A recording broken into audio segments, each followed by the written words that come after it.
Until the End, A New Beginning by Strumfreak, Part 2.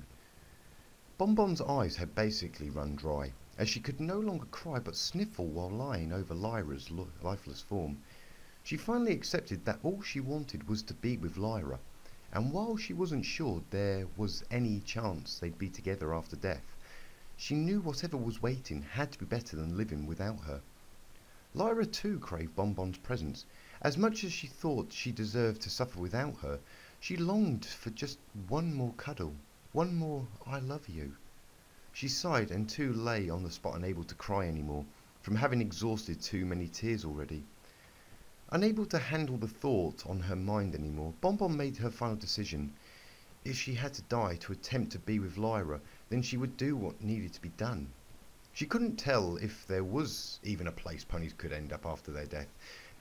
But even if she didn't end up in any sort of afterlife, she wouldn't be with or without Lyra, and both their suffering will have finally ended. Finally, content with leaving this life, Bon Bon grabbed the knife between her hooves and brought it back to her throat. She pressed the blade firmly against her skin, already splitting the flesh of her neck and letting blood trickle down onto her fur. And with one final tear and breath, she pulled it across. She felt the pain escalating all through her neck as the blood rushing to it seeped out of her open veins and caked the fur around it extremely fast. But as her last breath escaped her body in a hiss, she held hope in her heart she was going to a better place, and let herself weakly smile through the horrendous experience as she collapsed over Lyra's body. Lyra opened her eyes again and surveyed the darkness around her. It was like it was just a black room. It felt dark, but she could see infinitely through it until her eyesight failed to see further. She thought about the fact that she would be here alone forever, and wished that if she had to be alone, that she could at least have some form of comfort. I don't know if anyone can hear me. I don't know if there's anyone out there at all. But please, if there is, and you've put me here alone to punish me, please just make sure Bon Bon is happy. I'm sorry I ever wronged her. She didn't deserve to go through anything that I put her through. I love her. I still feel that, but I know now that I don't deserve her. She deserves to be with someone that won't make mistakes and take her love for granted. Someone better than me who can show her true happiness. Make sure, if you ever give me one final request, that she's happy.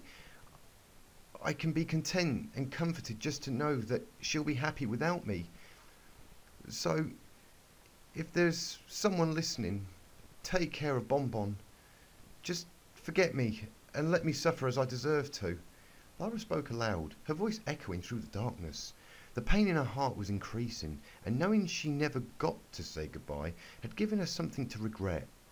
With nothing left to do and nothing more that she wanted, she collapsed once more and let one more tear drop. I love you, Bon Bon. Lyra felt as though she was about to cry again, but shivered as a small breeze passed through her mane and rustled her tail. She looked around, confused.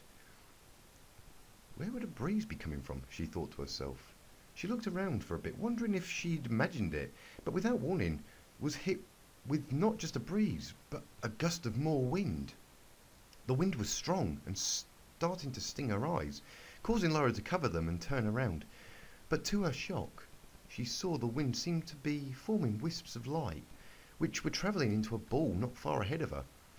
She needed to shun her eyes from the ball, too, as it was too bright for her to stare directly at. The ball started to increase in size, causing Lyra to back away.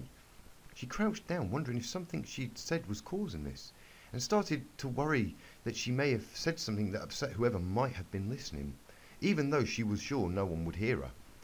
Finally, after growing to about Lyra's own size, the ball exploded, causing her to flinch and look away completely. But upon returning her eyes to the sight, her heart almost jumped out of her throat. Standing in front of her, as if she had been there the whole time, was Bon Bon. Bon Bon had barely felt anything after her heart had stopped beating. She'd seen nothing but blackness for what felt like hours before seeing a bright light. A beautiful shining white light. She hadn't hesitated to walk into it, and it engulfed her in an instant and surrounded her body.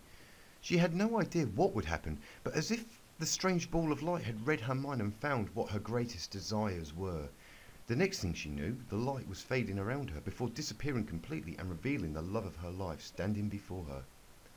The pair could do nothing but stare at each other for a few moments, trying to make sure that they weren't imagining things, before calling out each other's names in unison. For the first time in a long time, the pair felt true happiness returning to them. Smiles were already lighting up their faces and hearts, and warmth spread throughout them unbeknownst to them, absolving them. They took a few steps towards each other, but within just a few moments they were galloping at each other. Tears streamed from their eyes yet again, but as they would have guessed, out of happiness.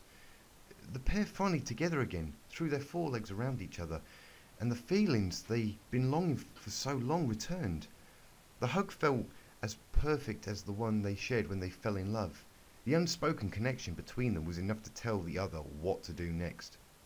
They both withdrew their heads at the same time, and for the first time in a long time, shared a romantic kiss. As soon as their lips touched, they felt all the pain that would have been troubling them leave, and everything suddenly felt right. The darkness felt bright, the blackness began to illuminate, and wind was breezing around the pair in a spiral signifying them as one in spirit. The pair withdrew from the kiss momentarily, and stared into each other's eyes. The eyes that started it all, Lyra thought to herself, staring deep into them and seeing all the same beauty and more since the day the pair met. I love you, Lyra, Bon Bon said, resting her forehead on Lyra's and closing her eyes. I love you too, Bon Bon, Lyra said back before too closing her eyes and letting one last tear roll down her cheek. They stayed in this position for a few minutes, but it felt like an eternity to them after having been apart for so long. They opened their eyes again and kissed each other once more, before suddenly hearing voices across from them. The pair turned their heads, and as if out of nowhere, their parents both stood before them. There was no explanation as to how they got there, let alone when, but the pair's already brightened expressions continued to shine even more. The pair looked at each other, shocked, and smiled again before running over to their loved ones, who were standing there with open arms.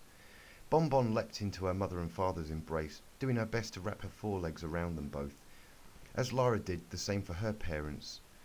Lyra looked at her mum and felt a tear come to her eye. She was healthy and young again, with no hint of ever being sick. Her father too looked young and healthy, but looked as though he had something to say to her. Dad, I haven't seen you since Mum died. Where did you go? She asked, parting from the pair momentarily. Her dad hesitated to answer, but he knew after having been left alone for so long, she deserved an answer. The night your mother died, I went to the hospital to get help. I wanted to get help for her, but I was under so much stress and I was worried about you. I went into cardiac arrest at the hospital. I survived, but the next morning after I made them let me go home to try and find you, you weren't there. I went to Bon Bon's home to see if I could find you there, but her mother said neither of you had come home that night, he explained. Lyra looked over at the other trio and saw Bon Bon's mother look back at her and nod. She looked back at her dad as he continued. I went back home once more to see if you were there, but when I found your saddlebag in your room, I thought you'd seen your mother and run away. I searched all of Ponyville, every neighbouring town, and then every far away town and city until I reached Equestria's Edge.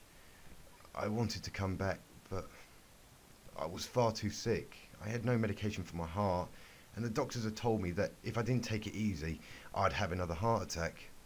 I failed to heed their warning, and now my body is resting in a field on the equestrian border. He finished explaining. Lyra was shocked. She didn't expect to hear any of what her father had told her. She felt as though she was about to cry, both for having heard how he died and for doubting that he ever didn't love her. She wanted to take back what she'd done and mad sure her father would find her in Ponyville, but wishing to change that past was just a hopeless idea, and even Lyra knew there was no point. Her father could see the tears building in her eyes and put his hoof on her shoulder, causing her to look up. "There's no need to be upset. We can be together again now, all of us," he said, looking at Symphony and smiling. Lyra let a tear roll out of her eye and smiled. "I love you, Daddy. And you too, Mum," she said, hugging them and crying. "We love you too, dear. We're very proud of you," her mother said. Bon Bon looked at her father too. She never remembered what he looked like since he died when she was little. He had the same colour coat as her, and a blue mane with green eyes. "I'm so sorry I wasn't there for you growing up, sweetheart. I couldn't help my sickness anymore. Then Symphony could help hers. Saying goodbye to you when you were so little was heartbreaking, but I always knew that you'd grow into a beautiful mare and enjoy your life. And I was right," he explained, smiling and cuddling her before rubbing her mane. Bon Bon feeling tears come to her own eyes before returning his embrace. "It's not your fault, Dad. I know you would have stayed if you could. Mum took care of me, though. She brought me to Ponyville. That's how I met Lyra," she said, looking at her mare friend and smiling. Looking back at her parents, she finished what she wanted to say. "Mum always reminded me when I wanted you around that I'd see you again very soon. I've always just wanted to know what you looked like and tell you I loved you," Bon Bon said, smiling and hugging her dad. After everyone had shared their long, heartfelt moment, Bon Bon backed away to ask a question, one that she'd been wondering long before she was reunited with Lyra. "What happens now?" she asked, hoping her parents could tell her something reassuring. Both the girls' parents grinned, and the girls both knew they had something positive to tell them. Lyra backed up to stand next to Bon Bon. "Well, now you get to come with us and live with us again. Every family is given their own home, with all they could ever want in it. When one person passes on, that light that appears before them will usually deliver them to their home. It's basically your own private world to spend eternity with the ones you loved," her mother explained. The pair smiled to each other and considered the idea, but Lyra had one more question. "We can spend it together, right?" she asked, looking at Bon Bon lovingly. Both of them started to feel disheartened, though, as soon as they saw their parents' expressions descending. We can, can't we?" Bon Bon asked, looking worriedly between Lyra and their parents, causing the pair's exchange glances. "Everyone lives their own life, girls. Each family gets their own eternity, but you can choose to have your own. You have to consider, though, that if you don't come with us, you won't see us again. We're only here because of the choice you're being offered," Bon Bon's mother explained. "You mean if we choose to be together, we can't see you guys anymore?" Lyra asked. "Unfortunately, that is the decision you girls must make," her father said. The girls wanted to be together more than anything, and eternity was better than they could have ever expected. But they'd finally seen their parents again for the first time in years. They didn't want to think that they couldn't spend more time with them, let alone not see them for the rest of time. "Why can't we all go to be in one place together?" Bon Bon asked. "We already have our eternal home. We are restricted to it. We cannot enter any other," Bon Bon's father explained. "How do you guys know? Who told you this?" Lyra asked. "No one. The knowledge is in your spirit after death. You are given eternity with the pony you loved, and any family you chose to spend it with," her mother replied.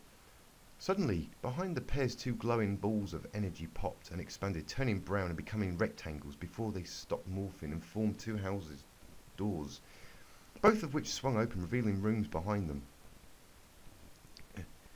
"Girls, you have to make a decision now," Bon Bon's mother said, understanding the doors meant they wouldn't be given much more time where they were.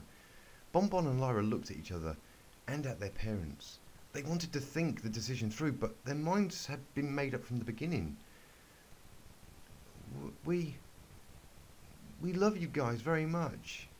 We have so much we owe to you guys, including each other, but it's because we have each other that we don't want to lose that, Lyra explained. I know this might hurt you guys, but I want to spend the rest of my days with Lyra. I've never been privileged to love some pony so much and be loved back just as much in my life. And I don't want to lose that again, Bon Bon said. I'm sorry if we're upsetting you guys, Bon Bon added, trying not to let her emotions get the better of her. Contrary to the girls' impressions, though, their parents weren't visibly upset. If anything, they seemed happy. You guys aren't upset? The pair asked, surprised by their parents' expressions.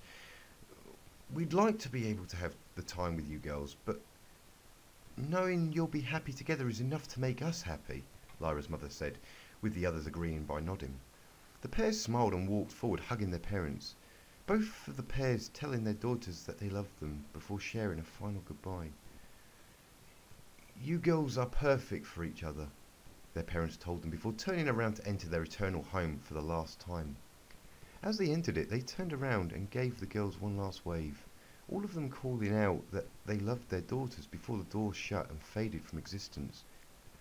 To the girls' side, another light flashed into existence before them. That must be ours, Lyra said to Bon Bon, nuzzling her cheek. Well, how about we go find out where we'll be living eternally together? Bon Bon asked, smiling and giving Lyra a kiss and offering out a hoof. Let's, Lyra agreed, taking Bon Bon's hoof. Together until the end, Bon Bon asked, bringing up their promise to each other they made upon falling in love. Together until the end, Lyra agreed. With one more kiss, the pair ran a hoof in hoof into the light to embrace their future together. No longer did they think of what happened as the end, but instead they saw it as a second chance. They could finally be together and share the life they had always wanted and share a new beginning. The end.